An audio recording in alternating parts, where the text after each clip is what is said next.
most women say, I don't want muscle. Oh, I don't want to lift because I'm going to get big. That's not true. You do not get bigger lifting weights. You get bigger not lifting weights. Exercise, keeping muscle on, especially as we age, transforms our brain, literally slows down the aging process. The single thing that makes the biggest difference in how you age is exercise. Everything else pales in comparison. If it was a drug, it'd be the #1 prescribed drug of choice. If you don't have time for 10 minutes a day of exercise, you have got a problem. There's a problem in how your life is designed. People who did 4.5 to 10 minutes a day in 1 to 2 minute increments of things that were hard for them lowered their all-cause mortality, and cardiovascular risk by 40 to 50% compared to people who weren't. And so that blows up that whole, I don't have time. High-intensity training has been shown and proven to burn more fat than staying in the fat-burning zone for an hour. Why does it burn more fat? Oh, you're going to hear about it all. Longevity. Ladies, stay tuned because you're going to hear, I know you're going to be convinced why weightlifting, yes, weightlifting is going to anti-age you. More than anything, we're going to hear about diets. We're going to hear about all the myth. We're going to bust through them all. What about things like methylene blue, NAD, cold baths? Because I am here with expert JJ Virgin, one of my longtime friends. I know, like 20 years, right? Yeah. Oh, I know, right? Oh my gosh, that we was look better back. Too. So Yeah. that's the key thing. I hope we both do. Yeah. Yes. That's awesome, right? When that happens. Was I fully better then when you knew me? That was, I think I got much better around 2005, 8, somewhere in that zone. But yeah, so I probably wasn't even completely healed. But fact is that was all the way back Designs for Health. You worked for Designs for Health back then, right? Yeah. And we resonated on a project with Maximize Living or something like that. Well, I went in there to teach them how to use testing. That's right. It's actually how the whole Virgin diet Organic came acid to be. testing. It was Yeah, it was organic acid testing and food sensitivity testing. And so Yeah. I got to look at all these food sensitivity tests. And once I looked at them all, I'm like, why do we have an elimination diet pulling out foods that are not the foods that people are sensitive to? That's where the whole Virgin diet came from. Yeah, that's it. And that was one of your books. I think you have 4 New York Times bestsellers. Am I right on that? Or soon to be, I have 6 books, but this next book's the big book. And why do you say the big book? Is it just bigger in size? No, it's bigger in concept. It's the concept that it's the concept I've really been working on for 40 years. Like when I look back and think about what was going on, even when I was in high school. So in high school, when you're tall, everyone says that you should be a model, right? But here's the funny thing that happened. I grew up, I was always the tallest girl. And for most of it, I was also the tallest kid until I got to high school. And so I had to be on the boys' team because there were never enough boys. So I always played on the boys' team. So when I went to high school, the boys had a really amazing gym and the girls did not. Right? So I just worked out with the football team in the gym, squats and chest presses, all the fun stuff. And then I went to a modeling agency because I was tall. And they told me, and I was basically the same weight I am now. So 6 feet tall, like 145, and they go, oh, you're going to need to lose at least 20 pounds. They were just basing that on scale. Yeah, but they also were looking at me, and I've literally stood next to. I used to. Wait, did you have the model? I mean, I was doing gymnastics at the time and lifting weights. But right. I wasn't as muscular as now, but same size. Actually, for my husband, I went and put on my high school cheerleader outfit, and it fit. So I was same size. Like everything still is the same. Little more muscular now, but I remember standing next to some of these models. I used to work in South Beach and help models with nutrition, and they were deathly afraid of muscle, right? And I just was broader than them. They're just tiny, like there's like someone stretched a person. So I got that information. I go, all right, well, I'll lose 20 pounds. I lost about 5. My coach was like, are you anorexic? Yeah. I couldn't work out anymore. Like everything was suffering. And I remember at the time I went, you know what? I could either be this skinny or I could be strong, and I'm going to be strong. And back then, this was in the 80s. That was not cool. Waif was in, not strong. Like, I feel like I'm finally in. You're right. Yeah, it's true. Well, I think you're in style now, I hope. Yes. Because of the education around how this really changes longevity. metabolic diseases. So let's go right after that, because I made the comment in the opening, because watching your Instagram, I mean, you're one of the number one people, maybe Gabrielle. Gabrielle's doing amazing work. Yeah, Thank her so much. We're talking about Dr. Gabrielle Lyon, who writes Strong Forever. Yeah. And it's just so great to have someone who worked in gerontology who's like, you have to do this, right? So she's fantastic. And I would put both of you equally out front, though, as far as making an impact, especially in women, but this applies to men too, that exercise, keeping muscle on, especially as we age, transforms our brain, literally slows down the aging process. But the reason I opened with that is because most women say, I don't want muscle. I don't want to lift because I'm going to get big. Okay. It's, that's not true. So deal with that. So let's start there, and then let's get into the studies on what it does for your brain, your metabolic health, and just your longevity. People don't know about me is I'm actually an exercise physiologist. That was my first whole world. And by the way, she has 3 nutrition, literally certified, triple board certified. I started in graduate school right after graduating from UCLA, where I went as a theater major. Useful. But I ended up as an English major. I went in to do my graduate work in biomechanics. And then I actually was doing my PhD in exercise phys with nutrition and aging. I'd run out of classes in the exercise department. And so I decided to jump ship and go into nutrition. Because at the time I was like, exercise was we were seen as sort of the peasants on the totem pole. Like right now, you look at longevity, the single thing that makes the biggest difference in how you age is exercise. Hands down, everything else pales in comparison. If it was a drug, it'd be the number one prescribed drug of choice. You have every major longevity expert leaning in, despite the fact that a lot of them, I listen, I go, have you ever taken an exercise physiology class? Come on. It's like some of the stuff you're saying doesn't make sense. But I'm glad everyone's talking about it. But literally, when I was in school, we were taught, don't lift weights till you lose the weight, which couldn't be more wrong. Everything was about cardio. And I was fortunate in that I was paying my way through graduate school by training people. And what I saw very quickly was that didn't work. And especially for women, because the majority of my clients were 45 plus, men and women, but especially those women, it was right in that time of them going off the hormonal cliff. And doing a lot of cardio was making them worse. And so I just doubled down. I used to take them all on field trips to Gold's Gym in Venice because they could see there. Have you ever been to Gold's Gym in Venice? Okay. I'm looking at these giants going, oh my gosh, these people are huge. The reason I loved going there is I was like, I look like I'm so petite at this place. But I would take them there to show them that they'd see women in their 70s that you would kill to look like as a woman. And unless the woman had taken steroids, none of them were big. Like, you do not get bigger lifting weights. You get bigger not lifting weights. Yeah. Muscle is your metabolic Spanx, bigger. Right? Muscle holds everything in tighter. It's going to give you a better metabolism. That is not the big part of it, though. Like, people get excited about that. We used to think, a pound of muscle is 100 calories a day. It's not.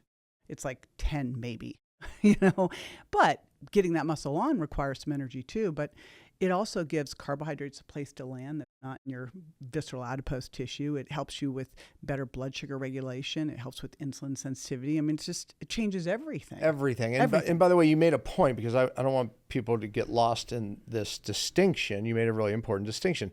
We're talking about strength training. We're talking about weights versus cardio, which in the 80s and 90s, it was all about the cardio. Yeah. A woman would never think to lift weights, right? My clients did. Yeah, well, exactly. But very few. I'm talking about mainstream. Right. But the fact is, there was just a new study out, I don't know, recently anyway, at least it got out there this week, that again, it's in cardio type of training, people who jog actually are taking years off their life, right? And so again, another argument that it's not about the cardio, that it's more about the weightlifting. Well, I think it's about all of it. However, if you had to prioritize, I'd prioritize weights, because you can also get better VO2 max, you can get better bone density, you can get more muscle. Cardio has its place. However, if you were just focusing on doing cardio, and in fact, I wish I had this study in front of us. There was a twin study where they looked at the guy who'd done loads of cardio and the guy who'd done nothing, and compared these two guys. And the guy who'd done nothing, the couch potato guy, who I think was a truck driver. Do you know this study? Yeah. And then the other guy who'd been this marathon runner, the truck driver, sedentary, better muscle mass than runner. And you look at it and go, well, some cardio is important. However, I would argue that like you can get a lot of that done just with walking. But if you're doing loads of cardio, it's catabolic. Yeah, of course. And oxidative, it violates a lot of it that people are doing. I didn't look at the study yet. Someone sent it to me. I just looked at the headline literally today. But they're violating a premise called hormesis, meaning they're doing too much, not adapting. They're putting themselves in this catabolic stage. So there is a certain amount of cardio that people could adapt to, and it could become positive. I think that's kind of what But we're when you saying. look at, like, if you were going to look at a perfect exercise prescription, and it would be perfect for that person because you'd want to do testing. But if independent of knowing anything, if you just said, this is a 50-year-old woman, what would you do? Like, beyond first just making sure she was moving throughout the day and not sitting, right? So that she's got her NEAT activated, her non-exercise activity thermogenesis, which is actually our biggest lever to change our metabolism. That's the biggest modifiable lever. So neat to repeat that though, because that's a big So when we concept. look at your total daily energy expenditure, we have your resting metabolic rate. What we do if we just sat here all day and talked. We're burning energy right now. We're burning some, but not a ton. Now, if we move more, we'll burn. This is neat when I do this. Then you have the thermic effect of food. So we know that if you're eating, displacing some of that ultra-processed food with some higher protein, you're going to have a better thermic effect because protein is the highest thermic effect of food. But that's still not going to be a big lever. Then you have activity, and within activity, you have exercise activity and you have non-exercise activity. And people tend to think, the exercise is the biggest lever for changing my metabolism. You can change your resting metabolic rate by adding more muscle on. And you can change a little bit on the TEF and the resting by being a little bit more ketogenic and having more protein. But on the activity side, what they've seen is that, let's say you go to the gym. Quite often people will go to the gym and sit more afterwards. Like, their body will want to maintain homeostasis. So one of the first things I like to do is have someone just start tracking how much they move so that when they add in the resistance training, that's the next step, they don't steal away from their NEAT. Oh, I never thought about that. Because that's the tendency, So right? they use a device, right? Use a movement device, like a ring, or whatever, right? And there's many of those things today. Counts your movement, your steps, et cetera, et cetera. So because you're saying that most people, when they start doing more in the gym, they offset it. But I didn't know that. I didn't know that to be a fact. Yep. Interesting. Enough studies have shown it now. So then the next step is to start resistance training. And the reality is, if someone hasn't done it, which so many women for so long, they would do cardio or they would do things like Pilates. And I know whenever I bring up this, then there's like the war. But for most people, Pilates is not going to be enough of a stimulus to start to really build strength like you need to. It might if you're deconditioned, but then you're going to need to get, I think it's a great. There's a focus on the core, but you're saying there's and a mobility, lot more than but that. there's, I think that if all we focused on is getting into the most basic resistance training movements, do a squat. And I'll hear people say, I can't do that because of my back and my knees. And I'll say, you need to do it because of your back and your knees. In life, you have to get off the toilet, you get out of a chair, you get out of the car, you squat all the time. And so if you're telling me you can't do this because of bad back and knees and you avoid it, you're going to make yourself worse, not better. You got to train to get better at life. And then life involves squatting. And so you can do it in a controlled environment to start, which is great, so that when you get out into the wild, you don't hurt yourself. Yeah, and you're not even talking about like barbell on the back your type body thing. weight. Yeah, body weight. Yeah. Do you know what's wild? If all you did was say, I'm going to start doing some air squats every day, and I'll do my air squats and I'll attach them, I'll habit stack them to after I eat. And after I eat, I'll do a minute of air squats. Do you know what that would do to your blood sugar regulation? It's incredible. And of course your quads, And then if you could add just a little jump in there. Oh yeah, that burns more than anything. I do them. I do them because I'm done putting weights on, my back at my age. But the jump squats, they're magic. So, funny story. When I was doing my graduate work in biomechanics, I decided I wanted to do a project on plyometrics, which is jump training. And so a girlfriend and I were teaching group exercise. So we're going to create a class around this. Now, group exercise was always an hour. There were a couple express classes that were 30 minutes. We couldn't even make it to like in 10 minutes, you're done. You're toasted. And we could not mentally figure out how to create this class. It's like now it's so obvious. It's like that was the whole point. You could do this. Like you look at high intensity interval training, there's something that you can do in a couple minutes to 20 minutes and totally activate, all sorts of amazing things, raise lactate, get your brain going, get your mitochondria going in your heart. But back to resistance training. But by the way, let me just finish that thought, because that's such a great point. Someone says, I don't have a lot of time. What you just said is you could start, you don't even have to jump right away. Just air squats with your body weight, literally 3 sets to exhaustion. I mean, in a minute of doing that, you're exhausted. Do that 3 times a week. Your life's going to change. I mean, that exercise, you're working all your big muscles and your cardiovascular system all at once. Everything. It's HIIT training. You're burning out glycogen. Yeah. You're burning fat for literally 36 hours after that. You're controlling your blood sugar. Yeah. And I don't know if you saw this study on vigorous intermittent lifestyle physical activity, the VILPA study, where they looked at people and they found that people who did 4.5 to 10 minutes total a day in 1 to 2 minute increments of these types of things. It could be running up the stairs. It could be squats, whatever these things are that were hard for them, that they lowered their all-cause mortality, and cardiovascular risk by 40 to 50% compared to people who weren't.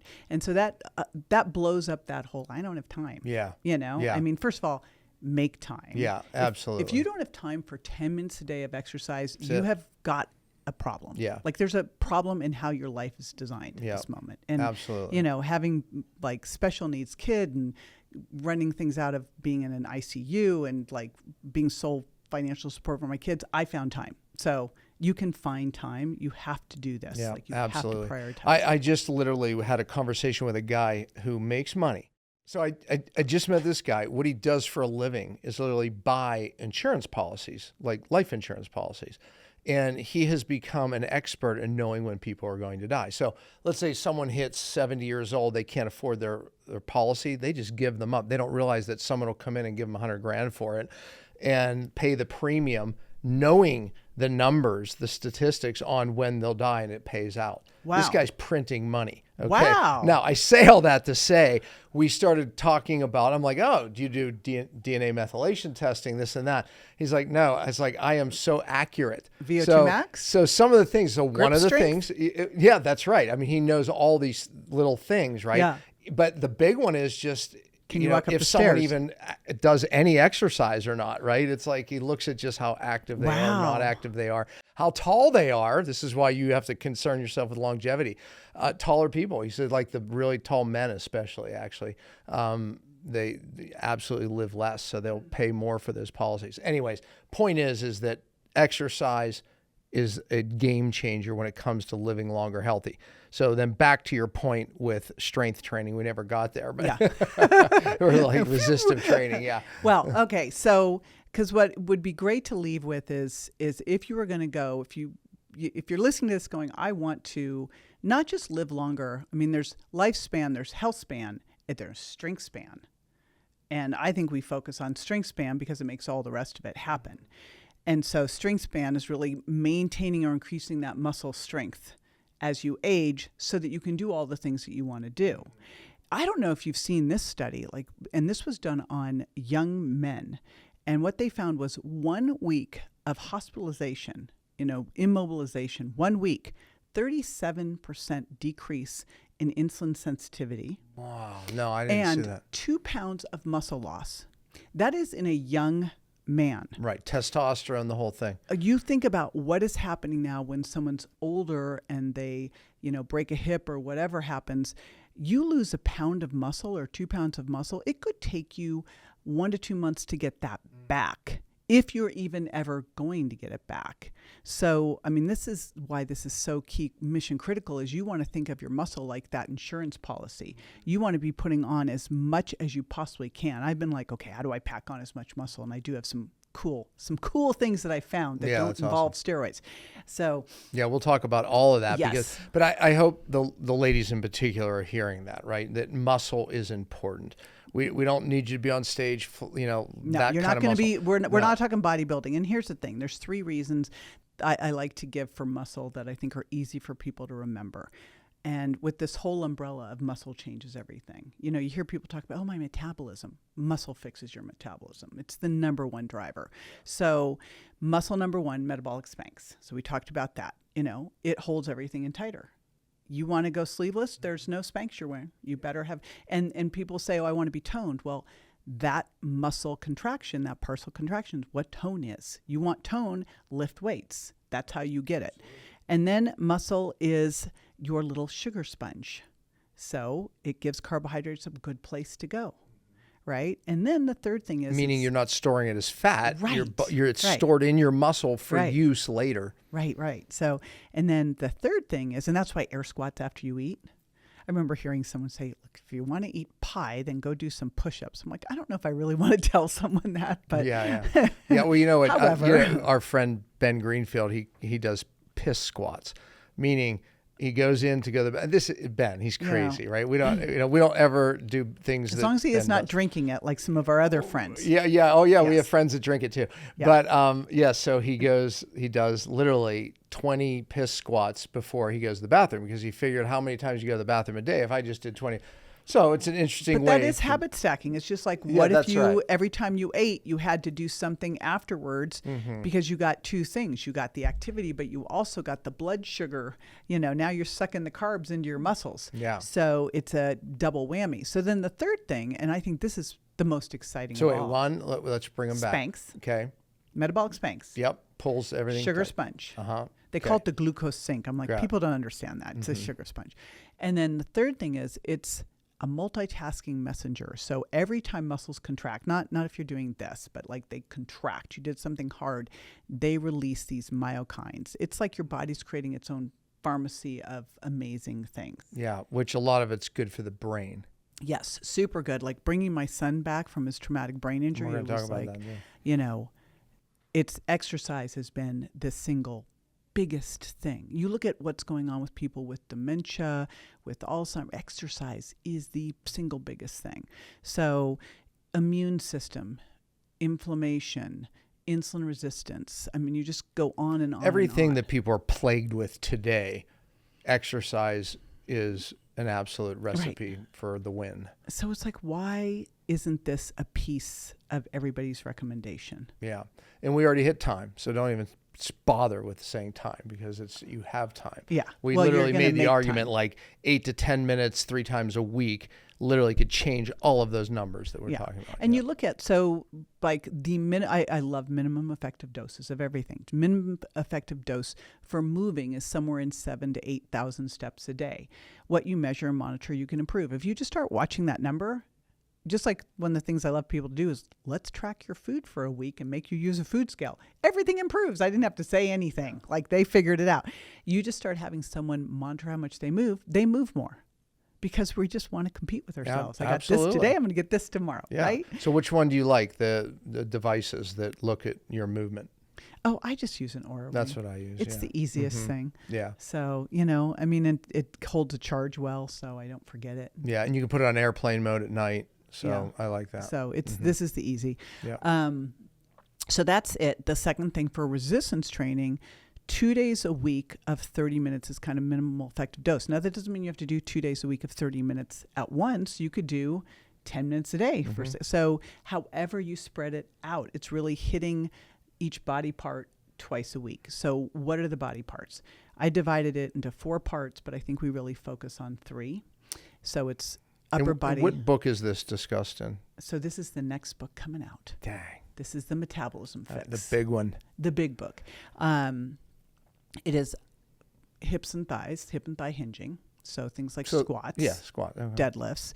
And again, like look at what you have to do in life and let's do those things. Now, if someone's just starting out, this can be done just body weight. If you want to use machines to start because it's safer, fine. Just start. Like, just start. Don't Just let, move the you hips know, in a yeah. s- Great push be the position. enemy of good. But this can literally be just squatting. It can be a Ben Greenfield piss squat. Yeah. It just doesn't matter. Just do them.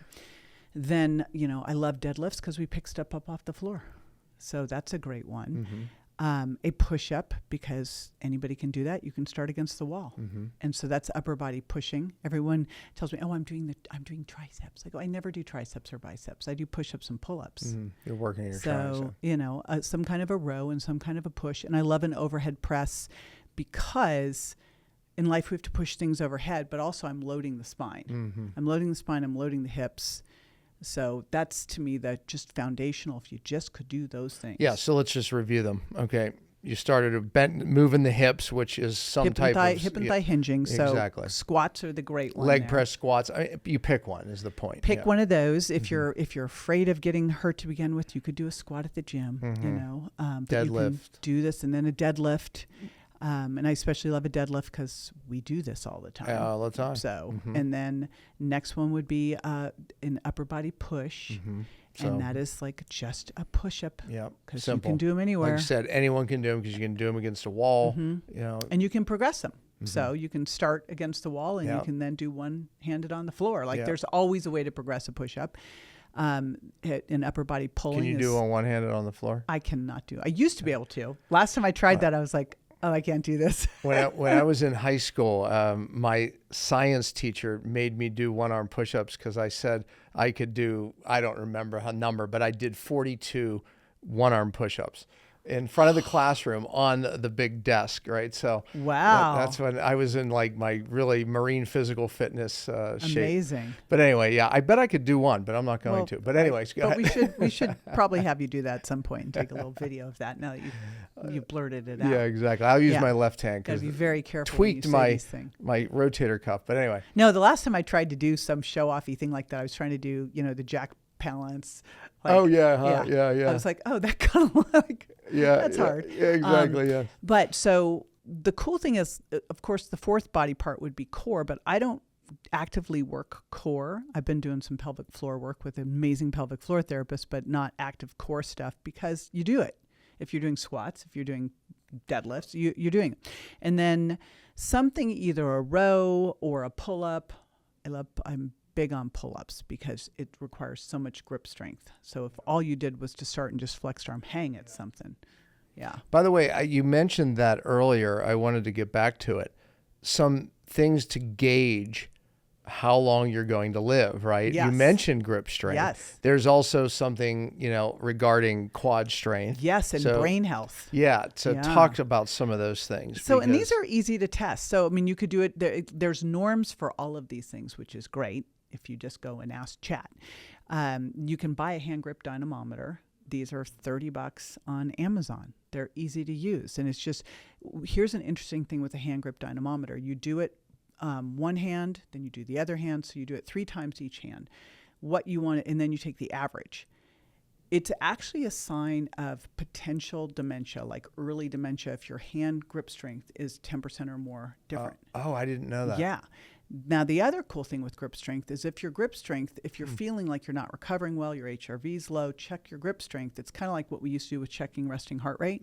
If your grip strength's down, you didn't recover well, you kind of need a maybe I a didn't know restorative that yoga either. day. Yeah. She's So a wealth of knowledge. There you go. So grip strength's great.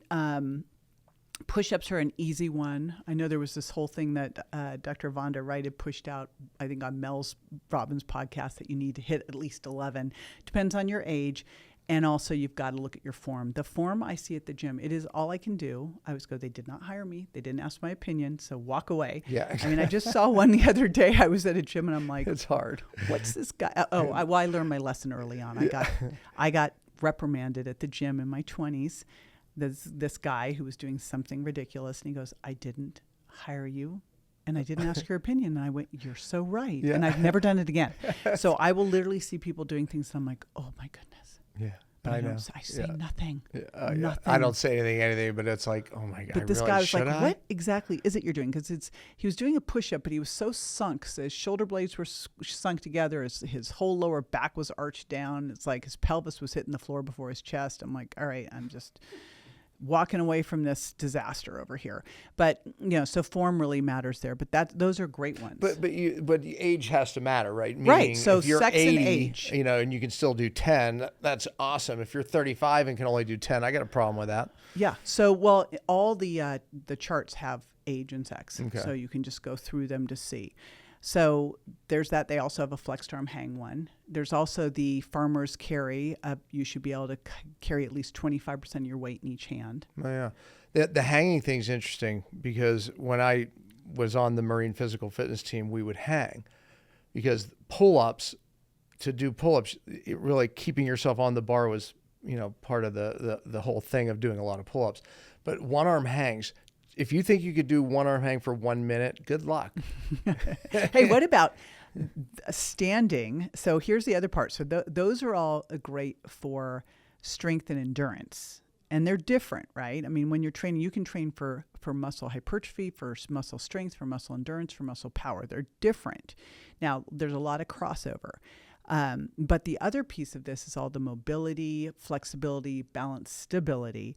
And one of the craziest ones to do is the stand on one leg and close your eyes and don't fall over. Yeah, no, I wish I remembered, I did a video on that on Instagram because it was, again, a way to predict dementia, Alzheimer's, because, people literally can't do it for 5 seconds. Like it's coming. It's coming for you. So here's how I do it. So I have back doing the wrong sports in my teens and early 20s. Like, why was a 6 foot tall woman doing point ballet and gymnastics? You're only 6 foot. You see, I guess it's the heels. You seem like you're to me. It's so silly that like they tried to get me on the basketball team and the volleyball team. Oh no. Yeah. No, I want to do this over here. So I did a lot of joint damage, like old broken foot, blown out knee, hip. I mean, just messy, messy stuff. But because of that, I've been training hard to avoid things. But I have to really work on like full squats. I can only do using a TRX assist to get all the way down. But what I do is I stand on a power plate. And now I do balance work on a power plate. It vibrates. It vibrates. Yeah.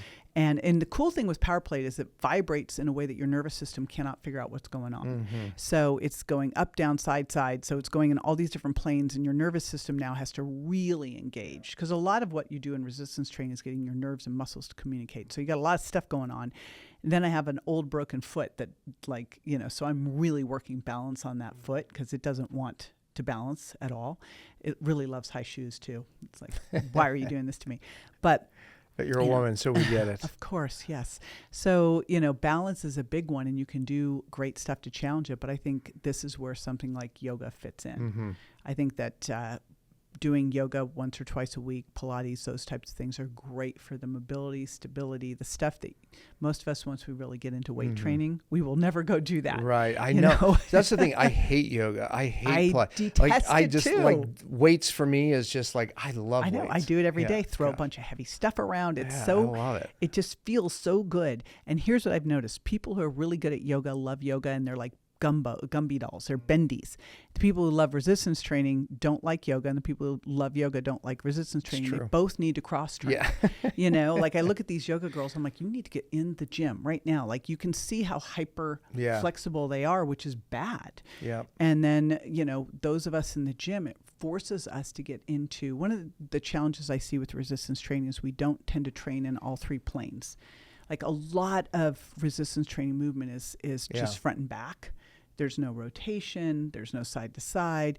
And so yoga puts you into the weirdest, wackiest positions. Like I was like, who made this up?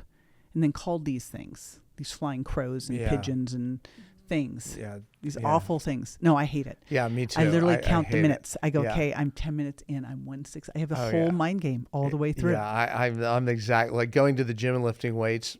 Yeah. Easy. Love time it. Flies. Yeah. Time flies. Yeah. Put me in a yoga class.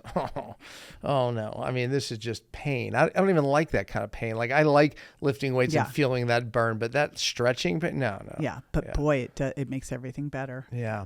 Yeah. I would argue that I'm on the side that needs a little bit of that. Yeah. Well, I think we all do. I think most of us, like if I was going to put the hierarchy of needs, again, just the first thing is moving and taking every opportunity you can to move. stand instead of sit, fidget instead of stay still, like anything that you can do to be moving, move, whatever you can possibly do. Then you add in the resistance training. And there's a lot of things you can do to progress in the resistance training, like adding in power moves and some jumping and instability, etc. But the next thing after that, I actually like to add in some HIIT training next, high intensity training. High intensity interval training, which if you're short on time, and the funny thing is, last year at Udemy, they asked me to teach a fitness class, and I go, this is kind of interesting. I haven't taught a fitness class for 25 years. Okay. And then I thought, well, I don't want to just teach a fitness class because who cares? Like, it didn't do anything. I'm going to teach them how to do exercise snacks that they can then take home. And I created this thing called 10 Minutes to Win It. And I created these, based on that Vilpa research, things that they could do in 2 to 4 minutes. And so I teach them a segment, and then we would take a break, and then I taught it. And I created 5 different ones of these. And the ones that were shorter, we went through twice. I killed them. I was like, this was really, really hard. But I mean, like, jumps and up downs and, mountain climb, like all sorts of stuff. That was all that stuff is really high intensity. You're moving upper body, lower body. Your heart rate goes off the chain. You can't breathe. But that's how you do HIIT. People are always like, well, how intense did I go? Well, if you can talk, you didn't go hard enough. Yeah. I had a friend the other day. I go, so you need to make sure you're doing HIIT. He goes, I do it every day. I go, you're not doing HIIT. You can't do HIIT every day. If you're doing HIIT correctly. That's right. Exactly. It's maybe 3 times a week. Yeah. And the reality is, in looking at what's important, 2 days a week is all you need. Yeah. You don't need more than that. I'd rather you take that extra day and do that yoga that we hate so much. Yeah. Because that stability, mobility, working in different planes that are weird that you would never intentionally put yourself into. Yep.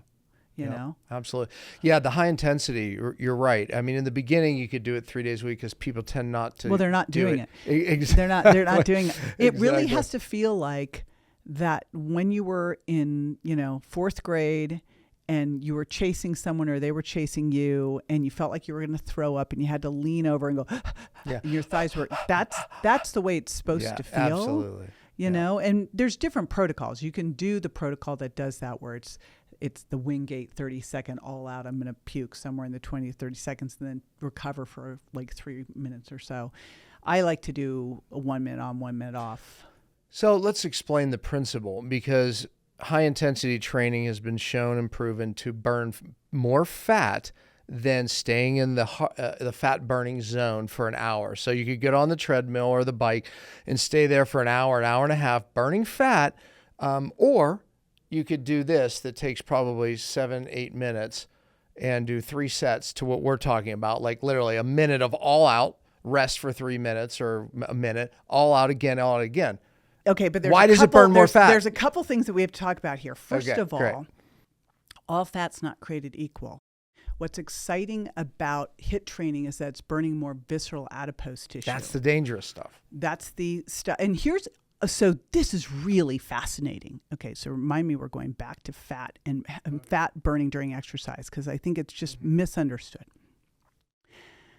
I think Ben Bikman's phenomenal. Have you ever listened to any of his Ben Bikman lectures? Yeah, not much, but a Ben little bit. Bikman just did People a always send podcast me with stuff. Rhonda Patrick and in it he was talking about why visceral fat's really problematic. Because you've always heard, it's the fat that's the most dangerous for your heart, and it's like, but why? Here's why. So we have fat cell hypertrophy and hyperplasia. We used to believe that there were only 3 times in life that you could get more fat cells. Remember that? Yep, I remember that. Used to. Not true. Right. Actually, the people who are more over fat and healthier are people who have more fat cells and they're not as full. When people have overfilled fat cells, that's when it becomes problematic. And visceral adipose tissue, because it's located in your internal organs and there's not much space, it becomes overfull and spills, and that's what's creating the problem, is that they can't create more fat cells. They just get fuller until they overspill and create all this leakage, and it's problematic. So the cool thing with high-intensity interval training is that it, along with cold immersion therapy, tends to target this visceral adipose tissue. Here's the reality, and this has driven me crazy for years. And it started in graduate school when we were literally, all the research studies in graduate school were being done on cardio. And we were told back then that if you couldn't work out for at least 30 minutes in your zone, your heart rate zone, don't do it. because you had to spend at least 30 minutes to be able to start burning fat, which is stupid. Like the biggest fat burning is happening right now while we're sitting. But by the way, butts. most people still believe this though, Okay. because things that they don't die. Like, like most people would say, yeah, you want to stay in your heart burning zone. That's where you burn the most fat. And I think there isn't Orange Theory based on this whole, this whole heart rate zone thing and being in the right zone to burn fat. If you want to burn the highest percentage calories from fat, do nothing and sit on the couch and be in a caloric deficit. That's how you will burn the most calories from fat. If you want to burn, or the most percentage, if you want to burn the most calories from fat, create a caloric deficit from both exercise, especially resistance exercise, where any carbohydrates are going to go into your muscles, and you'll be really insulin sensitive. So your body now is low insulin, higher metabolic rate, easier to burn fat. And then you just move as much as possible so that you've got a bigger caloric burn. That would be the most sense. Like, what's never made sense to me is this whole thing of like, let's do this lower intensity, slow, steady rate to burn more fat. I was like, but what if I go in there and I push really hard and I create a big oxygen debt and I do a lot of work that my body has to work harder to recover from afterwards. And I've now, used up a lot of my glycogen. So now carbs are going in there. I'm super insulin sensitive. Your body is using more fat for fuel because now I'm lower intensity. That makes more sense. Yeah, because basically the principle is when you're doing that high intensity, your body just throws glucose out because it needs it. It's going to die. So it throws it out of the muscle, but then it spends the next 36 hours on average burning fat and replacing that stored sugar to save your life again if you have to fight or flight. So I always say to people, well, would you rather burn fat for the hour on the treadmill, or would you rather burn fat sitting on your couch at home for 36 hours? Yeah, you want to be a better fat burner all the time, and that happens through resistance training and HIIT training. And in fact, I was wearing a CGM, and my whole reason for wearing the CGM was to see how high I could get my blood sugar to go during HIIT and resistance training. Yeah, because that means you dumped it out. Right. I'm like, let's see. Let's see where we can get it. This whole idea of keeping it slow, but it doesn't make sense when you really look at the whole physiology of it. And this is where, when you do this beautiful combination of resistance training and HIIT, and then lots of NEAT and lots of movement, that's when all that fat burning is happening, because you're working at a lower level. And here's the reality. We're always flexing. So a healthy body is metabolically flexible. It's burning fat, it's burning carbs, burning ketones. And, if in intense exercise, it's burning majorly carbs. Most of the rest of the time, it should be burning mostly fat. And if you have a deficit, it's burning your stored body fat. If you're eating a load of fat because someone told you could eat a load of fat and burn more fat, yes, you are, but you're burning the fat you're eating. It's like we kind of miss that. Well, and that was like the big thing with keto is people are like, well, I'm gaining weight. It's like, well, it's because you're eating fat all day. You just put butter on your steak. Again, I'm not one to say fat creates fat, but it's like, but you're going to burn one or the other. I would rather burn my fat on my body than burn all this fat because you're eating all day. You don't want to do that. So let's put together the perfect program for them, right? We talked about high intensity interval training. We talked about resistive. We talked about just some of these exercises to do. The NEAT, put together the perfect program for someone right now that's not working out. Okay. And like literally they're going, okay, I'm going to do this, Pompa. JJ, I'm doing it. What do I do? Let's put together the program. All right. So here's the first thing that has to happen before anything else. You have to do some kind of body composition analysis so that you don't become crazy. And I say this because women, we are crazy. And if we start doing this and we see our clothing size go down, but our weight go up, we think it's not working. She's so smart because, see, I didn't even think of that, but that's what happens. Because you are a sane, a guy who wouldn't respond this way, but we do. We have spent our whole lives basing our success on what the number on the scale says. And it's not your weight, it's what your weight's made up of. We have got to stop using a traditional scale. It doesn't give you any of the right information. So whether it is going to get a DEXA, which I think is really important, not the best way to do bone density testing, but for overall body testing. Where can someone get a DEXA scan? Pretty much anywhere now. Or do an in-body, professional in-body. And then at home, you want to have a bioimpedance scale at home. And now InBody's got some great home units. And what's cool about InBody, they can buy one online. Yeah, buy one online. Okay, great. You get a bioimpedance scale, and you get a Bluetooth tape measure. Renpho, RENPHO, makes a Bluetooth tape measure. Here's what you do. You get on that scale every day under the same conditions, which means get up, go to the bathroom, get on the scale. You do not focus on the scale and get all weird about the scale. You let the numbers in the scale go to your phone. You don't even have to look. You can just let the numbers on the scale go to the phone. Once a week, you also do your waist and your hip measurement. That's when you take the average to see what's happening. Because if we look at the numbers every single day, they go like they make no sense whatsoever. You're overhydrated, you're dehydrated, you're constipated, like makes no sense whatsoever, And the other piece is when we're looking at bioimpedance, we're looking at your total body water. This is a proxy for your fat-free mass. When you have more muscle, it's the biggest thing that we can shift, right, is muscle mass. Muscle has carbohydrates and water that store in it.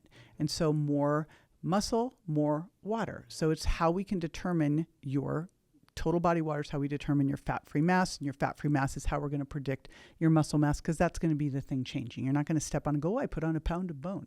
Like, that's not happening. So that's the first thing. And then we do a waist and a hip. So we can do a waist to height, which your waist should be half half the size of your height in inches, or waist to hip, which should be 0.8 or less. 0.7 is better. Waist to hip, men 1 or less. And we do this because if you're losing weight, but you're not losing your waist, you are making yourself worse, not better. If you're losing weight, and I saw this, I was on Dr. Phil for years, as you know, and we had this big challenge where it was 2 groups. And the group that won got to go to Canyon Ranch, all expenses paid. And what people don't know about this, it was like this big drama thing, because literally the group that won by 1/2 pound. Total. And you know what happened? Now, 6 people, 1/2 pound. What happened was the day before the weigh-in. Now, I could tell because I was using a bioimpedance machine. So I knew exactly what they'd done, but no one said they couldn't do it. So I was like, they were strategic. Day before, no one ate, no one drank. They were basically on the treadmills at the hotel all day long. You already know what's going on. Then they went into their hotel rooms. They turned their showers on full heat. They put towels under their bathroom doors, and they sat in there and steamed themselves out. They came in so dehydrated the next day. Their total body water plummeted, right? Yeah. But they won. Yeah. They were just like, wrestlers making weight. Yeah, exactly. Right? So I mean, if you want to lose a lot of weight, don't exercise. Yeah, right. Don't exercise. Of course, you're going to gain weight. Biggest thing you could do is just like drop your carbs altogether, because you'll drop a lot of water, have a little bit, eat protein, a little bit of fat, and sit on the couch. Yeah, right. Away we go.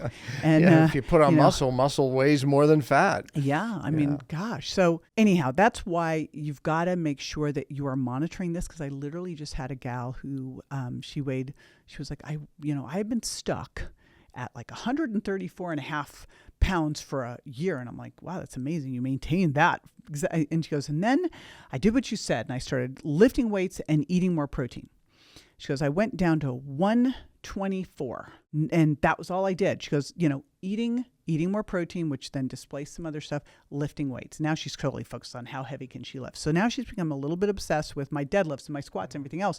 And she goes, and my weight went up to 128. And she goes, and the old me would have freaked out. And the new me saw that I just dropped more body fat, because actually I put on some muscle and dropped some fat. It's called recomping. But if you are not looking at the scale, you would not know it. Exactly. And you just, called out most people right there. So, all right, we're setting up. It's how we've been trained. Absolutely. We have been trained to look at the scale. No it doubt has about done it. The biggest Even though disservice. they've heard these things, it's different. It's just, this is what they're told, and this is what they're looking at. Okay, so we nip that in the bud. Yes, so we nip that. Perfect. The perfect Okay, here we program. go. So you're doing that now. So that's part of the perfect program, is every day you're weighing in. Once a week, you're looking at the average. Then you get that movement up. So you just go 8,000 steps a day. It may take you a month to get to 8,000 steps a day. It doesn't matter. Give me some time, like how people can go out in their neighborhood and walk. They could, give or us some they can time. literally. How much? I mean, not that they need to get 8,000 in that moment, because you're walking through your day, but yeah. What's to hit that goal? What does that look like? And honestly, you are way better off doing it throughout the day than doing it all at once. Makes sense. So way better for you just to be moving throughout the day. Let's say even if you woke up in the morning and said, okay, I'm going to go out for a 10-minute walk. Okay. I mean, and then you went out for a 10-minute walk at lunch. You had a walking treadmill. And walking after your meals is big time, even if it's just 10 fantastic. minutes. It's just like the air 10 squats. minutes. Yeah. Let's say maybe you have a walking treadmill. Maybe you got a little lightweighted vest of 5 or 10 pounds. You put that on and you did some of that during your calls. So you're just looking at what do you need to do. For me, I live in a house where my office is upstairs, my everything else is downstairs, and I just go up and down those stairs throughout the day, and I'm easily at 10,000 steps just because of how much I move around and I walk my dogs. So, you just look at what is it I need to do. So it doesn't take much. No, that does not take much. Then you add in that resistance training. You start that 2 days a week. Those 5 exercises, you're doing the squat, the deadlift, the push, the overhead press, and some kind of a pull like a row. All can be done at home, by the way. All can be done at home. Yep. Easy peasy. TRX has a great machine that you can do a chest press, a squat. TRX is really a good piece. I use it all the time. So I am creating for the big book a TRX workout routine on their app that people will be able to do, because I don't know why everybody during the pandemic wasn't just blowing up with TRX. And now they have some really cool bands. I've always hated bands, but these are different. So then you do that. Then you're going to add in 2 days a week of HIIT. So, and again, that's the high intensity. When do you do this? First, I don't care if it took you a month to do the steps. Right. Then add in the resistance training. Then add in 2 days of HIIT. And HIIT could be as simple as going out for a walk and then, doing a little jog sprint for a minute and walking for a minute and jog sprint for a minute. But you're doing this because when you do that super hard stuff, you raise lactate. And when you raise lactate then is going to trigger something called BDNF, which they always call the miracle grow for the brain. But it helps your brain, it helps your heart make more mitochondria, it helps your brain with neuroregeneration, especially in the hippocampus. You actually make new neurons, so it's really good for your heart and brain. So, and it creates some oxygen debt that you have to pay back later and burns visceral fat. So you do that, and then we can move up from there. The next thing is to add that yoga class in. So I've got 2 days of resistance. I've got 2 days of HIIT. We're doing that foundational walking. We add in that yoga class, and then I'll start to take up that walking. Let's put on that rucking vest. By the way, I got called a grifter on Instagram for promoting weighted vests. Wait, I'm not. I was like, okay. What does grifter mean? Like a grifter. I think it's a bad thing. I was like, this doesn't sound like a good thing. It sounds like that I'm some kind of influencer full of. I just go, oh, bad me. I told people, I said, I didn't say a weighted vest was going to help someone build muscle. It's going to help them burn calories and put a little load on their spine. Is there a negative? I'm just playing devil's advocate because of maybe someone's spine is very out of alignment. They put a weighted vest on and now they're worse. There's always going to be there's always a reason. So right? there's always someone that something won't work well for. Oh yeah. Oh, and they'll find you on social media. They will find me, and then they're going to the first time I promoted CGMs, I got totally attacked. Yeah. Because there weren't enough CGMs for the type 1 diabetics. I go, there's no shortage of CGMs. So we're there's not a shortage here. We have a metabolic health crisis. We have a way for people to start to really see the impact. I'm not following your logic, but you don't respond to that. Yeah. No. So that was the perfect plan. It's simple, right? It's so simple, and that would take so little of someone's daily time. I mean, and you can jump into that on any level you want. I think that's the best part. We can always take it up from there, believe me. Yeah. But no, of course. If you look at it right now, I think it's something like 70% of people are not even meeting the minimum requirements. For what the CDC recommends for exercise. We have now I think 5% of the people are metabolically healthy. So, I mean, and everyone trying to figure it out. I go, can we just get them moving? Just moving. Yeah, it's such a simple thing to do. I think some people don't start things because maybe they have a vision of when they were in their 20s or 30s of what exercise is, and they're like, I can't do that. There's no more leg warmers, so no one has to be afraid. That's I funny. have pictures of me in those leg Yeah, I'm warmers. sure you do. My gosh. I mean, I'm so happy that we didn't have iPhones back then because there'd just be lots of incremental. I have pictures of me in E.G. Smith socks. Okay. Do you remember what those were? Probably No. not. They're like those like really puffy socks that men wore too, right? Oh. And they kind of like were above. And I used Did to you like have dolphin shorts on? I don't know what I had on. I had golfing shorts, I shorts. saw a guy in dolphin shorts at the gym the other day that was at the same gym that the guy was doing the push-ups. I'm like, what is going on here? Yeah. We've got dolphin shorts. We've got bad push-up guy. Like, what's going on? Yeah, Have it's I bad. entered the time warp? Gosh, I should just find these socks. The reason I liked them is because I always had skinny ankles, and I thought it made my ankles look better. It didn't. Okay. Anyways, It's E.G. like wearing Smith. shoulder pads at people the gym. there's people out there going, "Oh my gosh, I remember E.G. Smith." Do you Wow. remember parachute pants? Like Oh, yes. those were fun. Oh, Yeah. yes.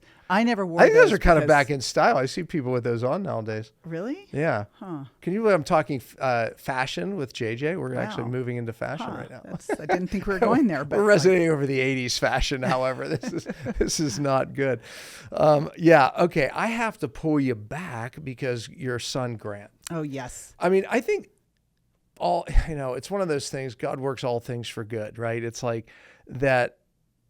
This is an amazing story. Wait to hear this story because I think the part that stands out in my mind, and we were texting, around this time because I think everyone in the whole world that knew you was texting you because it was such a horrific accident. But I remember you saying that, they literally said he's going to die. Maybe, there's a 1 or 2% chance. I don't know. They gave him to live. It wasn't even that high. Is that okay? And I was like, oh my God, like, why would they say that? Like, and you said absolutely no way. Yeah. So tell the story because I watched you as a human go to another level. Yeah. And I mean, not that you weren't before, but it really did transform you, your commitment, Well, everything. we're never better than when we're challenged, right? Yeah. And I was fortunate. It's funny because I wrote a book about it and everyone kept saying, how did you navigate through that? And I go, I don't know. It was just in me. And I realized after writing the book that actually I'd had a mentor at age 30 who basically, she was a mindset coach and she kind of inputted all this in me and I didn't even realize it. And it was just how I operated.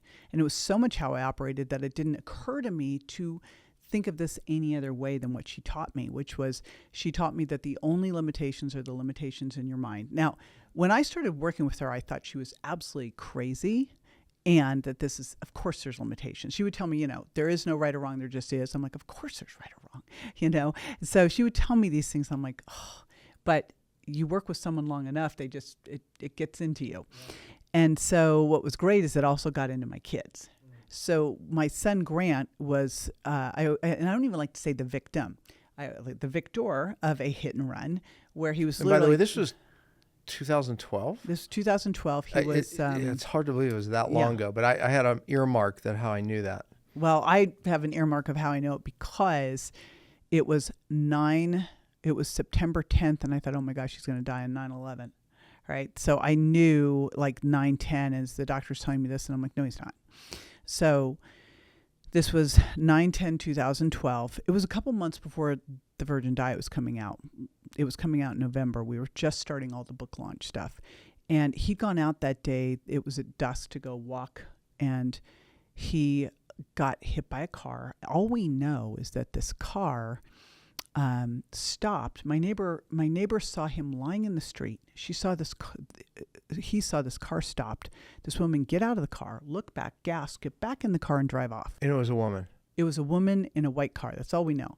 Never to be found this day. Never to be found. Woman in white mid-sized car. And, and it's like, it doesn't really actually even matter. And I'll tell you the interesting thing there, because like the whole town was like, we're going to put a reward out for her. And I go, why? Let's not put any energy on that. Like, what difference does it make?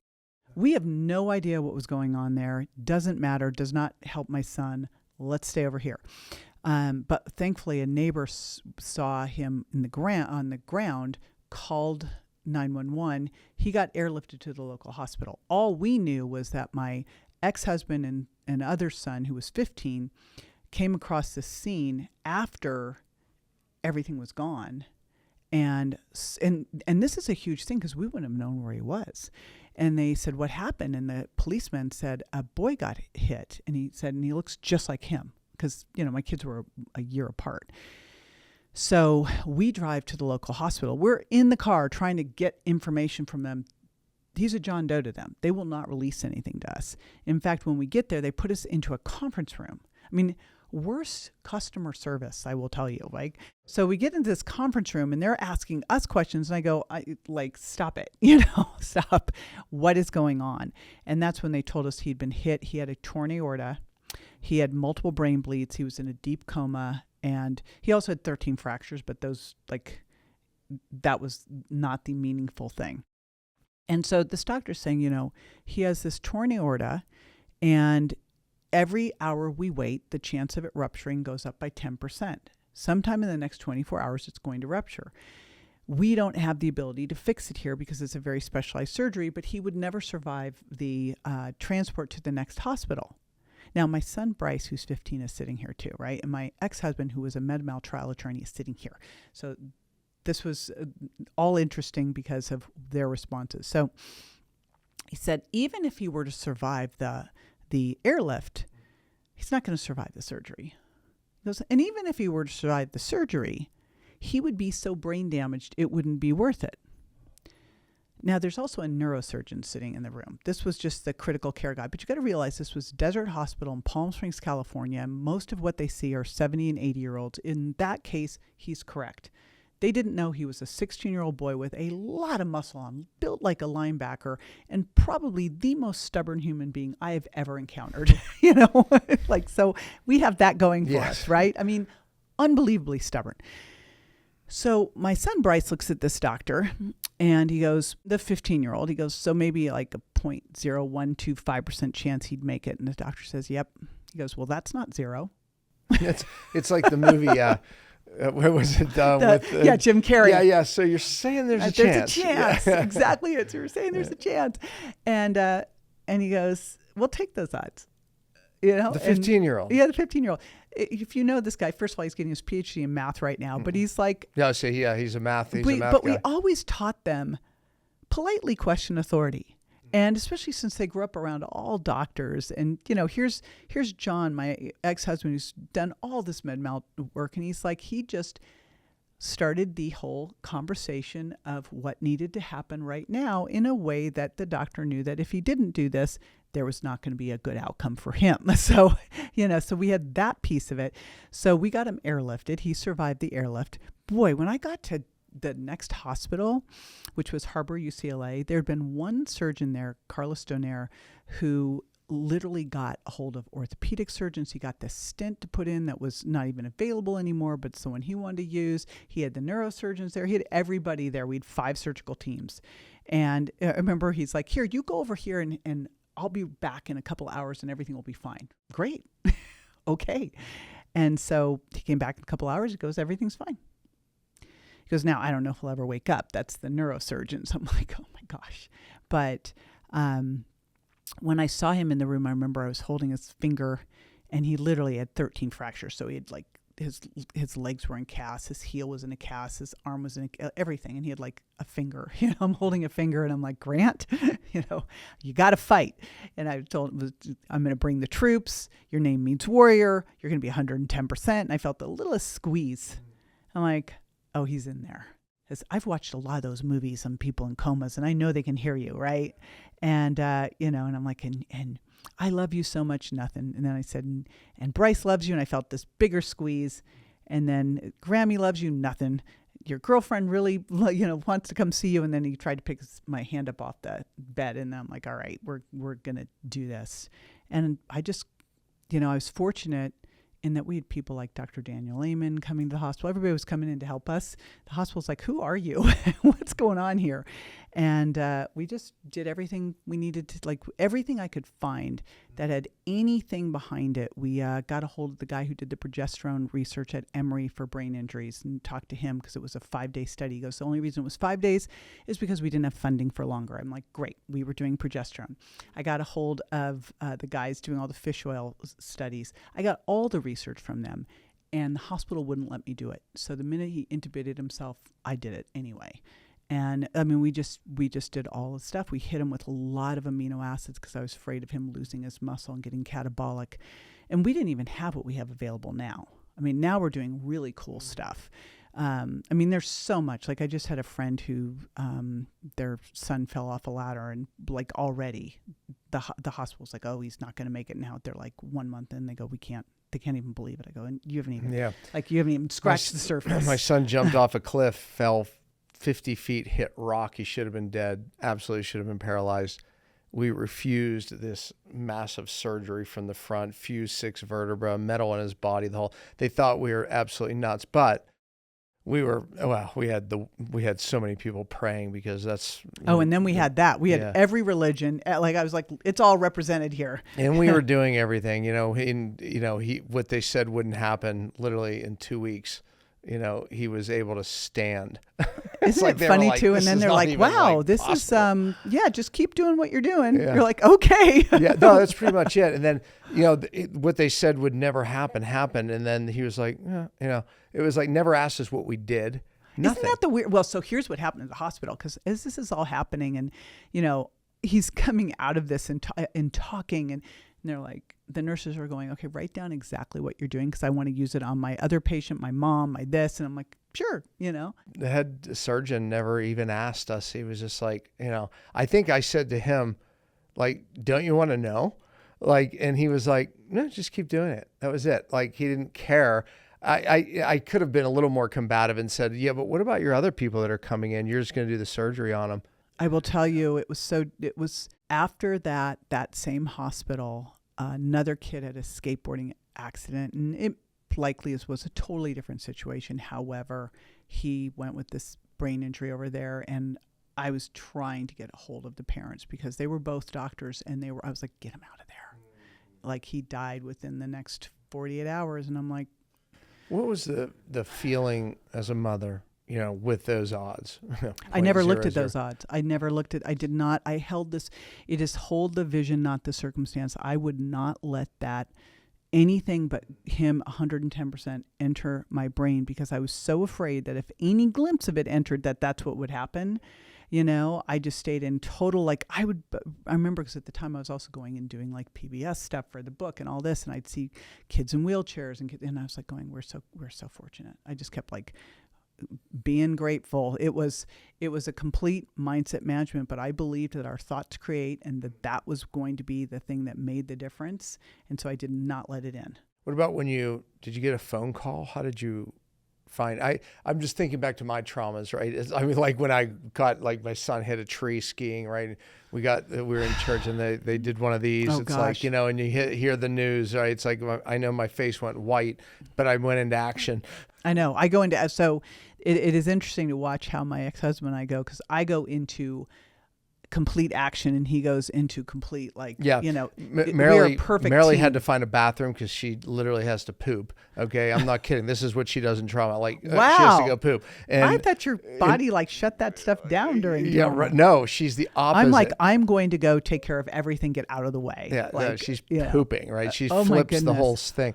Yeah, wow. And I'm like, okay, we got to do this. No, my ex-husband and son came running into the house because they'd come across the scene, and that's when they knew. Otherwise, we wouldn't have known. Truthfully, if they hadn't come across the scene, he wouldn't have come home, and we would have been like, "Where is he?" And who knows if he would have just passed away because they weren't doing what they needed to do, and he didn't have ID with him. So, wow. So, what in your professional career? What did it do for you? Pain to purpose. It was interesting because that was when the Virgin Diet came out. And I think that the biggest thing that I saw was this is way bigger than drop 7 pounds, lose 7 pounds, just 7 days. Like we never know when something like this is going to happen. I felt very fortunate that I walked into that situation physically and mentally strong. Like you can never be ready, but I was as strong as possible so I could be resilient. We're all going to get challenged. Like you need to stay at the top of your game. Like if I'd walked into that sick, you couldn't go into the ICU if you had a sniffle. Like I was fully gloved and masked and everything else and under this ridiculous stress. And even so, I was getting 8 hours of sleep a night. I was running up and down the hospital stairs to do some HIIT training. I was like, Whole Foods was sending me food over. I did everything I needed to do. And it just made me realize, like, control what you can control. Like, do all the things, because there's so much out there that is going to happen. And are you ready for it? And fortunately, he was too. Like, if he'd gone into that whole accident as a like skinny kid who wasn't in great health, he never would have made it. It was my son Daniel. He should have died, but he went in. I mean, he was so physically fit. He was so muscular. And that was one of the things they said, well, if there's even just one ligament intact, I found a study showing that it's better not to do the surgery. And he goes, yeah, but all the ligaments are ruptured. I'm like, well, how do you know you didn't do an MRI? Well, it's because an injury like this, there's never a time where it wouldn't be. My son's in the background, did an MRI, major ligament intact, because he was so muscular. He was squatting all kinds of weight, but yeah, that one ligament, at least I had a study to say. My son was like, I wasn't getting the surgery anyway, but at least I had a study to say, if one ligament's intact, long-term, this did better than the surgery. So at least they didn't, he was of age, he was an adult, so he could do what he wanted, but we battled the hospital. Well, I brought studies in, and they still, the IRB is not going to give you fish oil. Yeah. I'm like, okay. Yeah, no, it's always a battle. It's quite something. And I think the other side is, like, you have got to, and thankfully now it's a lot easier to get more opinions and more support and more health. Back then, like, I had crazy great access. Now the access is just easier. So people can get these resources and learn these things and get access and not have to rely. Where's Grant today? Grant is right nearby us. He lives with his dad over in Wesley Chapel. How old is he now? He is 29. Yeah. Yeah. So. Which it's always every birthday and Thanksgiving, it's like the gratitude to be here. And there was a time, you can't even explain these things, and I can't talk a whole lot about it, but he was in a hospital and got beat up by the security guards in the hospital. And so I have to just keep it at that right now. Wait, but basically, this was just a few years ago. Okay. And his brain really started to go down. So we've been really working. Fortunately, like, when you start to know these therapies, there's so much that you can do. One of the things with the brain injury is, like, the big thing is don't ever hit your head again. Yeah, it becomes a target. Yeah. But he is doing so much better, like, considering he was supposed to be dead and considering he had to learn every single thing all over again. He couldn't remember. It was literally like Groundhog's Day every minute, where he couldn't remember a thing. He had zero memory whatsoever. Who am I? Where am I? Can I go home? So he learned everything ground up again. So what was kind of the trajectory there? Like, was it a year he was this much better? Like, when did you see like a big turn after how much time?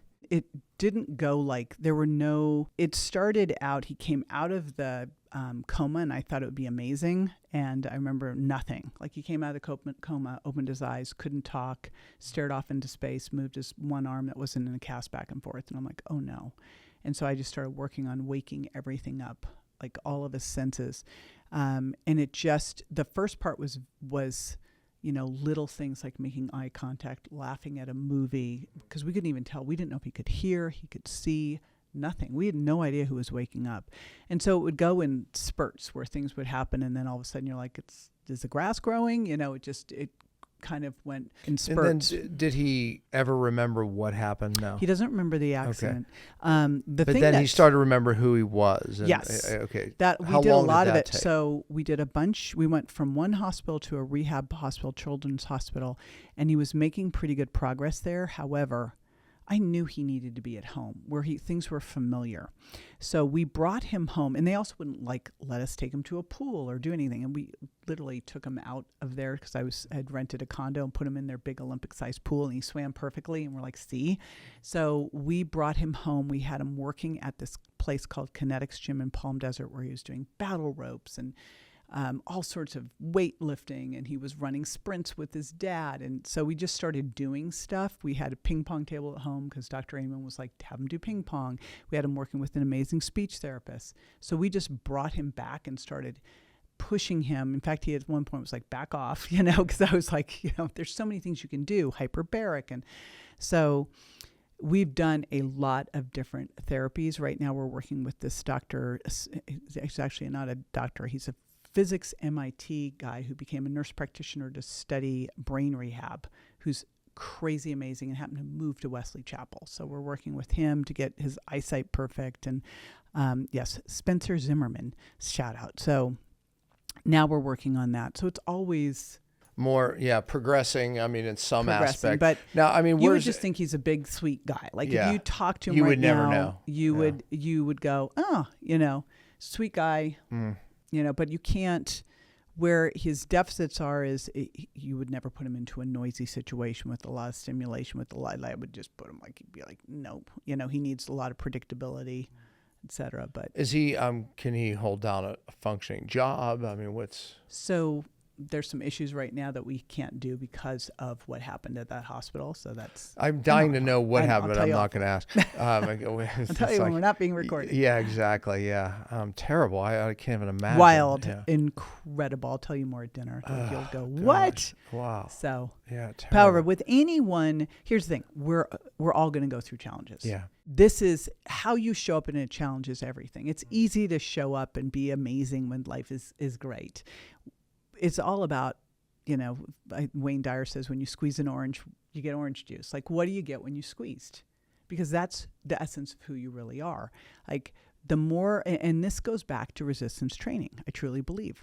I think that when you do hard things, you can do hard things. That the more you do, the more you can do. So when you push yourself in life to do things that you don't like yoga, or going heavier at the gym, doing those things, you get into situations like, oh, my body, even though it's a totally different thing, the way you do one thing is the way you do everything. You're like, I got it. Right. Mm-hmm. I can do this. I can focus. I've got the stamina. I've got the endurance. I've got the mindset. I can go after that.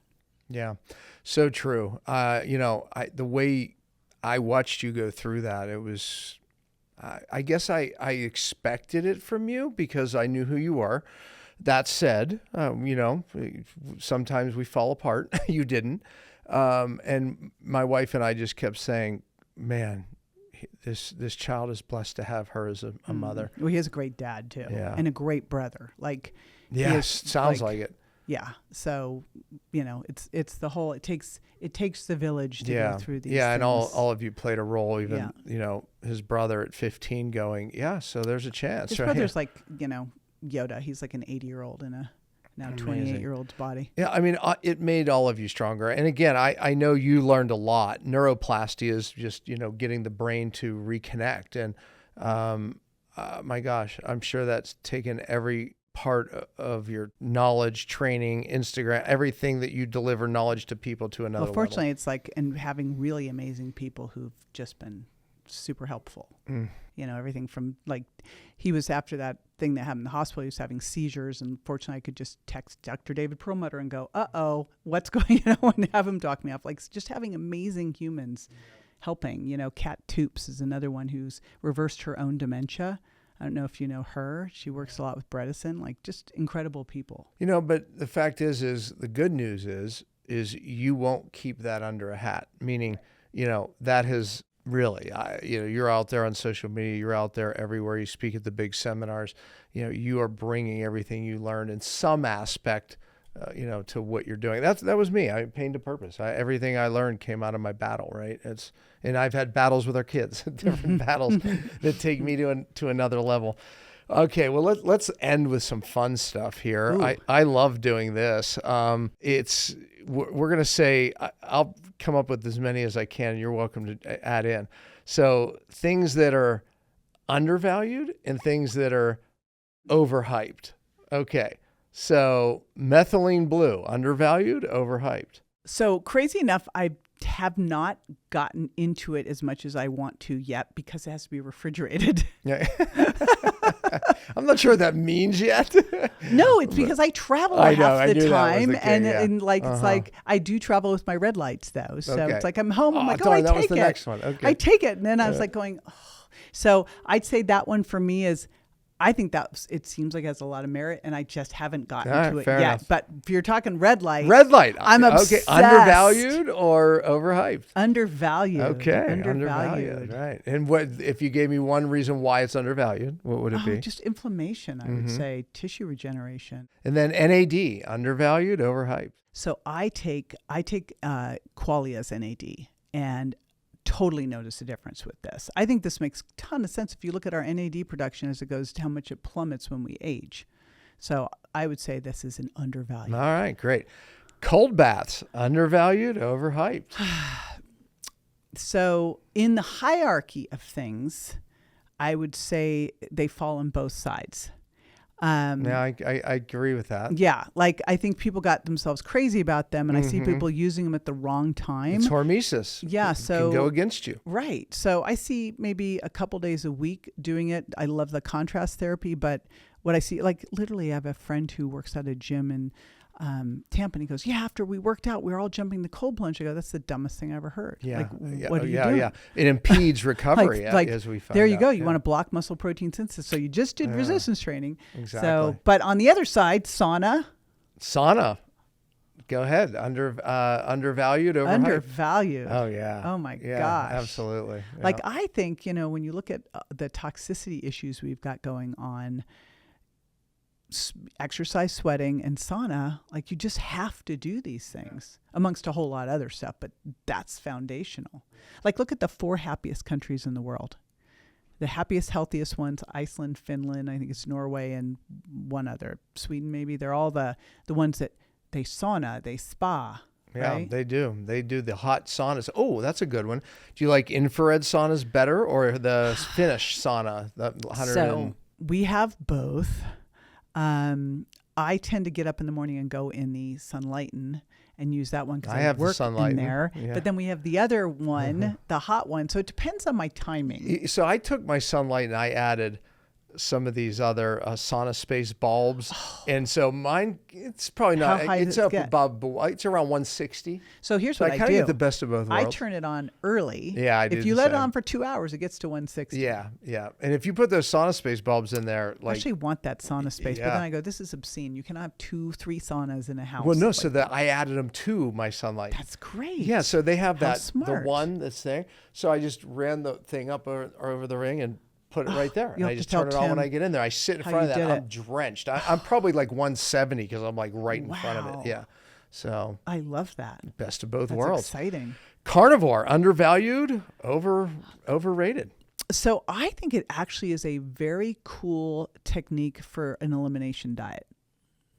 Yeah, I agree. I don't think you should stay in a carnivore well, diet. because microbiome. Like, I'm sorry, I know there's the whole fiber debate, but I'm like, come on, So, although I did have Sean Baker on the podcast, and he's very compelling, but I think it's a really cool elimination diet for a brief period of time. But I get concerned about the long-term ramifications without all the polyphenols that in the fiber you're going to get. Look, from plants. I think every diet, I teach diet variation, the benefits to our microbiome by switching diets, but another story. Well, but over on, like, just because a diet works to heal you doesn't mean it's the one you're supposed to be on forever. Exactly. Hello? Exactly. But people get so, like, Virgin Diet is actually a process to figure out which foods work for you and which foods don't. And people go, oh yeah, I've been on that for years. I go, it's a process. It's not a thing you're on Well, the for years. problem that I was told, what people said, look, I want to do the Virgin Diet, but I just can't give up sex. No, it's not that. I'm kidding. Anyway, so little joke. But anyway, so anyway, more importantly, oh gosh, I had such a good one. Oh, psychedelics. Oh, undervalued.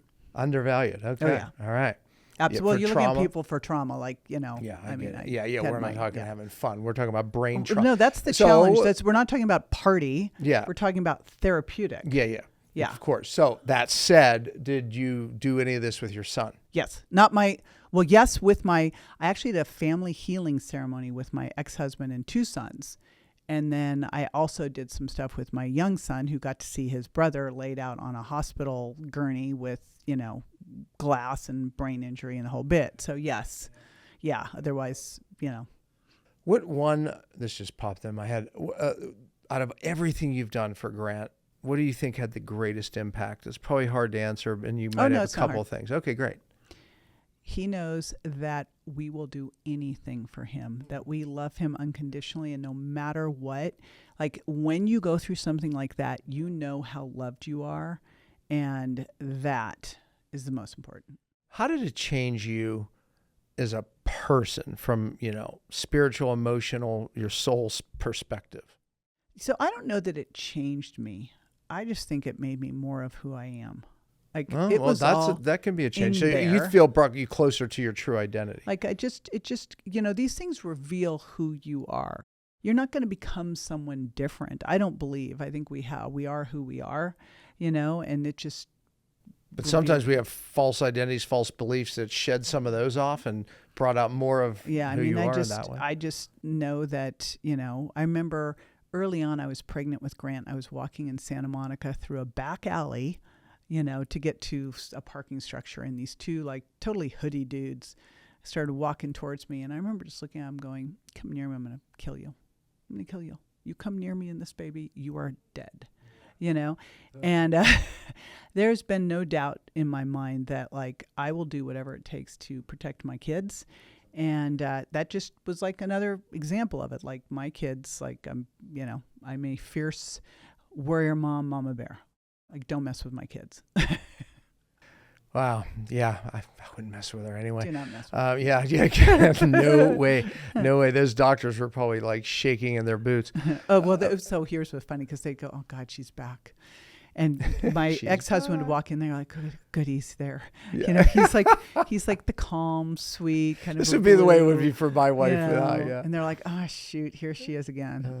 Yeah, that would be the same. My wife would be like, like she's a little more intense. I handle things a little more nicely, but yet I'm still heading to the direction I want to take you, with my son here. But no doubt about it. All right. Is there anything that you like is going on right now in the health space that you feel is way overrated and you feel it's going to, backfire perhaps? Or what I do feel like is there's unnecessary wars, and there's always has been, like in the exercise world, there was always the wars between the yoga people, the resistance training people, and the cardio people. And then the diet space. People, oh my gosh. It's like all these different religions, and it's vegans versus carnivores. And I'm like, everybody's right, in the marketplace of free ideas. And now I feel like there's this big war between the health influencers and the scientists. And I go, do you not understand that everybody is needed here? Yeah. Like that. Exactly. Because scientists can't communicate. We have to get your stuff out here's there. The reality. Like when I was in grad school, I was learning things in grad school, and then I was actually using them in the real world. And some of the stuff made a ton of sense, and some of the stuff didn't work whatsoever. And so you look at it and go, everybody needs to be in this ecosystem because there's stuff in the bro science that actually needs to be studied. And there's stuff that's being studied that would never work in the real world anyway. So it's like everyone needs to get along. And the insults and the crap that people throw out, like it just is so awful and icky. So that's the piece I just can't stand. I just don't partake in it. I just am who I am. You're who you are. That whole thing, like, so that's the piece that I think is just silly and ridiculous. Is just, mean, name calling, crappy garbage. You do need to have please have some science. There does need to be that. Yeah, there needs to be course. Accountability in there, et cetera. But there is a pretty narrow focus when you're in a PhD place just focusing on one thing. And if you've taken a lot of different classes and done a lot of different things and been out working in the real world for decades, you have an experience that's really unique, that allows you to see a lot of different things. So it's all valuable. We need all of it. What's your next big goal? I'll end with that. Oh, my next big goal is really with this book. Yeah. This book, getting women to ditch the traditional scale, focus on what their weight's made up of, get resistance training going, get on creatine. That's great. I love creatine. And I'm getting attacked on for that more too. than just muscle, the brain. Oh yeah. No. Because I've been promoting HCl as opposed to monohydrate. Because once I was at a conference. I do both. I just, monohydrate. They'll both work. Yeah. However, for women. You like the HCl. I'll tell you why. So I started digging into creatine, and here's the reality. I never used creatine because when I was at Gold's Gym in Venice, all the guys used creatine and they were big. Yeah, I don't want to look like them. And I was like, I don't want to look like them. Of course, they were also on steroids. So, a couple years ago, I'm like looking at this going, how have I missed this? How did I miss this? This makes so much sense. It's brain, bones, skin, immune system. Like you start to unpack and you're like, Creatine, oh my gosh. brain, bone, skin, immune system. Yeah. Boom. But here's the other cool thing. So our body makes about 1 gram a day from methionine, arginine, glycine. So you need another gram or so, depending on if you're under stress, what else is going on from diet. Now you've got this whole plant-based push. They're not getting it. It comes from meat, right? And unless someone's eating a pound of rare or raw or 2 pounds of cooked, they're not even getting that gram, much less extra if they're under stress, if they've got any dementia, if any of the other things. And so I'm looking at this going, this is like the ultimate thing for women because women are definitely not getting that. We're not getting enough protein, much less getting the creatine from it. And so I started recommending it to everybody. I was like, you got to be on this because the research is really compelling. And I was doing what I know better than doing, which was just parroting what I was hearing out there, which is you need to use monohydrate because it's the most researched. Here's the reality. The monohydrate's the way that you're carrying this, but there's a variety of different types you can use. They're looking at the creatine in the tissue, not the monohydrate, the HCl. It's the creatine in the tissue that they're paying attention to see what difference it makes. We know that creatine helps you regenerate ATP, so it's going to give you more brain energy, more body energy. So that's what they're looking at. And it doesn't matter what the carrier is, it matters how much is in the tissue. So I'm telling everyone to take creatine monohydrate, and I'm getting more backlash off this than any supplement I've recommended in 30 years.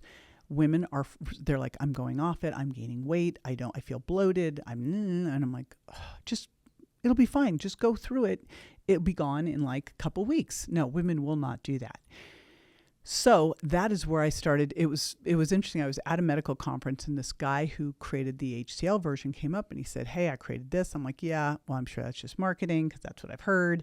And he's like, I'll show you the research. I go, great. I'm critically open-minded. So I literally went to his plant in Nebraska. He actually makes this in the U.S., which is super cool because most of the stuff is not made in the U.S. So made in the U.S., he did the absorption studies on creatine HCl versus monohydrate. And this whole thing where they say it's 100% absorbed, what's 100% absorbed? And with solubility, the more you use, the less the solubility. So they did it with very low doses. So when he did this, he showed 15% absorption of creatine monohydrate, which is fine. That's why you need to use 3 to 5 to 10 grams. If you need 1 gram a day and they're telling you to take 5 grams, why are they telling you 5 grams if you need 1 gram? Because it doesn't get absorbed well. There's the math. I'm like going, there's the math, right? So what he discovered is by using HCl, he could get it 7 times more absorbed, like 85%. So you could use less. And because you could use less, you didn't have some of that extracellular issues that people were complaining about. So women get less bloating symptoms with the HCl, yeah, which I've been told. And I had a woman switch over. I watched one of your things. I said, just try this. And it worked for her. Yay. But that's the thing. That's why I looked at it. I go, women will not go through that. And I just got called out on this, but there is a study in pre-publication. I just was like, I shouldn't even talk about it. But someone was like, anyway, that shows that 76% of people tend to get these symptoms from this. And it is just because a lot of it's not being absorbed.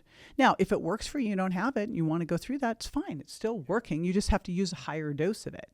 But when you start to look at the dosing you need to get for your brain, which is basically 2 to 4 times the amount, or for jet lag, sleep deprivation, etc. And then you start to look at also what you'd want for muscle or for bone. It's about twice as much. Now you're getting into doses that's going to cause more of that. So that's where I switched it over. And that's why I'm excited about it. Now, yeah, so I was going to ask you the dose, but the dose of HCl versus mono, what do you think? It's like 100, you can use 750 milligrams to 1 gram of HCl is a good foundational dose. Whereas you have to use at least 5 grams. Yeah. So, and then as you're dosing it, I think most of us need to be taking more. I made one and I put taurine and magnesium with it because it all made sense because of what they do for ATP. And I made it so that someone could take 4 times the amount, but you just feel it in your brain. Like I use it whenever I've got. So you're saying take double, triple, quadruple the dose? Triple. start with a dose, go up another dose, and just see how your brain does. If it's a day where you're under more stress, if it's a day when you're time zone adjusting, it's huge for time zone and sleep deprivation. Yeah. So that's super cool. Wow. Yeah. So I take creatine. It's one of the things people always ask me. What do you always say? I always take creatine. Because creatine's orthomolecular. Like when you look at supplements, I always start with food, and then what am I not getting enough of from food? D3, maybe fish oils, although I tend to eat a lot of fish, so I'm kind of backing down off that. Yeah, I prefer fish, not fish oil. Magnesium, and then creatine. These are things we're not probably getting from our food. We're not, unless you're a carnivore, you don't need creatine if you're a carnivore. True. But most women are not carnivores. And I would argue that most women, especially going through perimenopause, menopause, they're absolutely lacking protein in general. Yeah, I mean, just in general, when you analyze what they're actually eating. Now with the intermittent fasting, we didn't even get there, but I think that people are really getting protein deficient. Listen, I'm a fan of fasting, but the problem is people are fasting now too much and incorrectly. It's a stress, and if you're doing too much of it, there's problems. It's like if you're one meal a daying it, there's definitely a problem here. We have a friend who has one meal a day that we know. I know. And both of us are on both sides going, like, stop it. You need to put feast days in. You have to start feasting. We had caloric variability in the wild. We did not eat the exact That's same what I thing say. I'm like, look, I'm all sense. for fast days, but I'm even bigger on feast days if you're going to do fast days. Anyways, we didn't have that conversation. Many things. But I mean, don't you see it? I always say I can see them now, right? Like at the conferences, they're fasting too much, right? It's just the body goes into starvation mode. They start losing muscle. They start gaining fat, even though they're doing all this fasting. Well, I mean, look at your cortisol's up. You've got more cortisol receptors around your belly. You're dropping muscle. So guess where the fat is? Yeah, exactly. Fastest way to recomp the wrong way. Yeah, I know. So this is what we don't want to do, especially in a time when, in perimenopause, estrogen going down, cortisol going up, becoming insulin resistant, and then you add that into the mix. Yeah. It's a messy, messy time. When you're in menopause, totally different situation. Then, we won't, the Ozempic thing, right? We have people doing all this and fasting and Ozempic, and now we have Ozempic face, Ozempic butt, and all that. That's just bad diet, but although it's interesting. I think microdosing, I love Dr. Tina Moore's work. That was one of my things I would say undervalued. You think it's good? I think it's I'm probably going to I disagree on that with you, but okay, that's well, I think we've got a big issue with people who are GLP-1 resistant, and whether it's because these are microbiome problems, right? I mean, ultimately. Right. So if you can do something to help them as they're going through it, but if you look at, I have my son on a low dose of GLP-1, game changer. Listen, huge for neurodegeneration. No doubt people go, oh my gosh. Why? Because they're GLP-1 Well, but if you look at some of the other things, there's GLP-1 receptors all over the body. Inflammation is a huge thing. Osteoarthritis, autoimmune. You look at what happens with autoimmune disease in women postmenopausal, it's insane. It's like 4 out of 5. But you're always battling the thing of now you're giving the hormone and it stops eventually the body's production. I agree. Microdosing, it takes longer, but they're still going to face the same problem. It necessarily does. But here's the thing. They still battle coming off of it. I know people, right, that were doing the microdose, and every time they stop, they start gaining weight again. It's like, there is that, right? I mean, then they're not doing what they need to be doing, which is all the other stuff. You would not be able to use those unless you were doing the body composition assessment, resistance training, getting in your NEAT, eating your protein with your vegetables, doing all the things, right? And then you would use the slowest minimal effective dose to help with what you needed, and then look at other things you need to do as you were going through it to help with insulin sensitivity, lowering inflammation, all the things. We gotta have you on again because there's just so much fun. When you get your book done, we're gonna have you back. The book is all we're doing now is editing. June 9th, 2026. That's when it's out. All right. There it is, the big book. You promise you'll come back. We're going to have you back. Because Tim just told me he wanted to come back and ski. Oh, yeah. Yeah, it's different here in the summer than it is the winter. I mean, I love the summers, but winter brings a whole different vibe. I love the summers. I'm like, I'll come and just not ski. So I'll come not ski, and we've got plenty of friends here. You can ski. Yeah, that's awesome. All right. Well, Wasn't that awesome? Share this all. Oh, where do they find you? Tell them your pages. jjvirgin.com. Yeah. Everything. And my Well Beyond 40 podcast do we have you scheduled for that? No, but we You will. have to come out to Tampa. Yeah. Well Beyond 40. We're both well beyond 40. We're double entendre. Hey, Yeah. amen. Yeah. Awesome. Yeah. Thank you. I tell you, her Instagram page, great stuff. More on these topics, right? Just like the creatine thing, there's a lot about that. Oh, So and I have some sheatine for you. We just cover the S, or you give it to Marilee, but you cover your S Awesome. and it becomes heatine. oh, I love it. Yeah. Yeah. Tim named it. I love it. Yeah. Anyways, We have to wealth get the of women knowledge. over it. Wealth of knowledge. People need this information. Amazing pain to purpose story. Thank you. Thank you so much for Appreciate it. coming here. Thank you for joining. And again, like and share. People need the information.